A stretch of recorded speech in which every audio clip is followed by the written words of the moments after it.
In this video, I'm going to show you the stair-step approach to going from employee to full-time consultant. Hang in there. Hey everybody, my name is Don Felker, and on this channel, I teach you how to start, survive, and thrive in the world of consulting so that you can live a more autonomous and financially free life.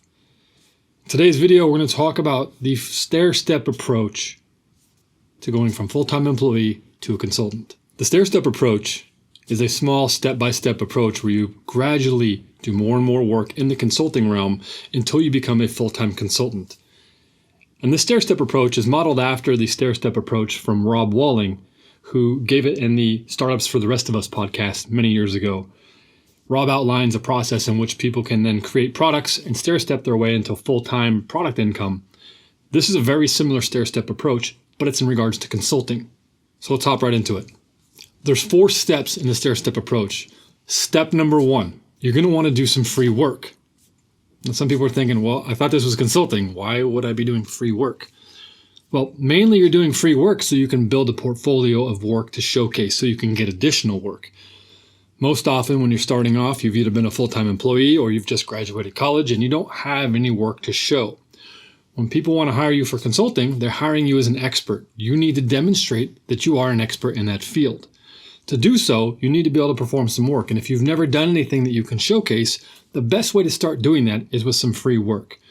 Now, if you're a software developer, it's really easy to find certain ways you can provide back to the community.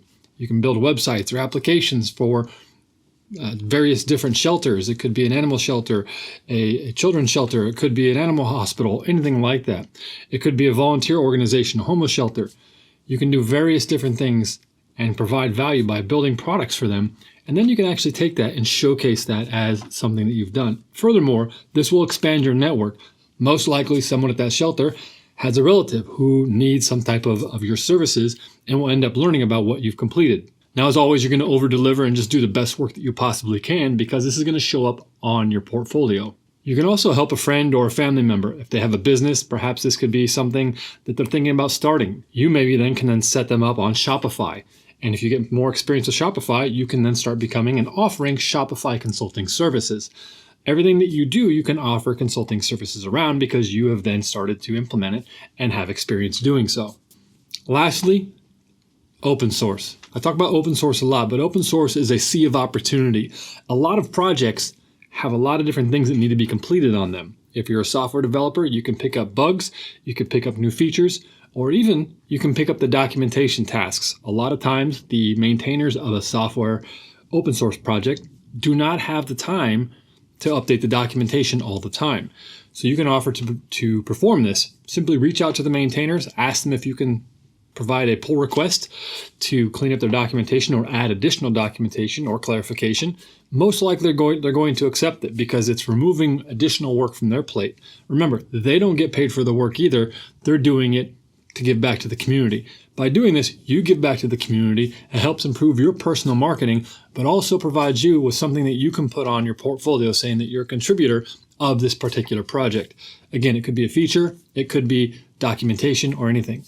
If you're a graphic designer, reach out to the project maintainers if they don't have a logo and offer to design them a logo or design them a nice landing page for their library or project. Most open source maintainers would love this because it would just make their project look more appealing. And lastly, if you're a copywriter or someone with SEO expertise, reach out to them and see how you can help improve either one of those things. A copywriter can help change different things on the page itself to help drive people to actually use the product or framework in that case or library. And SEO could help make sure that the traffic is driven to the proper location. So the options are endless, but all these things are going to help you because you're going to be able to build your own personal brand and get some experience to put on your portfolio. So step 1, start doing work for free. All right, so step number 2, you're going to start doing work on nights and weekends. You're still going to have your full-time job here, but this is going to be your first clients that are actually paying you. Now, depending upon how you've landed these clients, either on a website that offers freelancing services or through your network, you're going to want to do this work after your full-time job. So you still have a full-time job here. This means you're going to be working more than 40 hours a week, most likely upwards of 60 or more per week. A lot of people are going to balk at that, thinking that that's crazy. They shouldn't have to do that. However, if you want to move into consulting, you're going to have to put in a little bit of extra work at the beginning to help get your feet wet, help understand the process. And then once you go full time, you won't have to work those 80-hour weeks or 60-hour weeks anymore. So it'll be a short period of time. Furthermore, one of the real reasons that two real reasons you're doing this is one, for experience in actually working in a consulting project, and two, so you can build a nice expense stockpile of cash that you can live off of.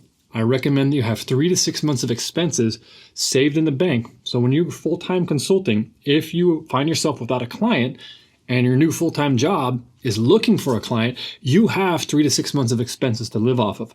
That will remove all stress and worry from you so you can focus on finding a client without having to worry about paying the bills and day-to-day life stuff. These projects that are the nights and weekend projects, I recommend that they don't take any more than a week or two. These are going to be projects that maybe build a small application, a small website. You may only work 3 or 4 hours on this a day, maybe a couple of hours, and you work the weekends. But within 1 or 2 weeks, these projects should be completed. How many should you do? You can do over how many you feel comfortable with, and you could stay in this mode of operation for years if you wanted to, as you're only doing consulting part-time. So this is the nights and weekends approach. This is step number 2. But recommended, all of the income that you make, if you plan to go full-time consulting, save all of the income that you make from these projects and save it so you have it as a nest egg to rely on when you do go full-time. Okay, now step number 3, you're gonna find a bigger project, and this is gonna be a project that takes anywhere from 2 weeks to 1 month to complete. That's gonna be a lot of work. You're still working your full-time job, and I'm not gonna lie, this is gonna be a nightmare to manage at some point. You're gonna possibly get burned out. 2 to 4 weeks is the maximum amount of time that I recommend you do this. I have done this enough times to realize that I cannot even handle it more than 2 to 3 weeks anymore. It's a lot of work. It takes a lot of effort to manage your regular life and your job, as well as another full-time client. Furthermore, you'll have to communicate with this client, letting them know that you work odd hours. And this could be late evening, and then you also work on the weekends just due to your life circumstances. The client needs to know that so they don't expect you to be there from 8 to 5, or you change your other hours around. Long story short, you're basically working 2 jobs. This is twofold again. This gives you experience with a larger project and also allows you to build more income to put more money into that 3 to 6 month expense category that's saved in the bank just in case something goes wrong. Again, the key there is you have that saved. Also, you're getting the experience of this larger project. So you've went from free, you've went to nights and weekends, and now you're basically working 2 full-time jobs.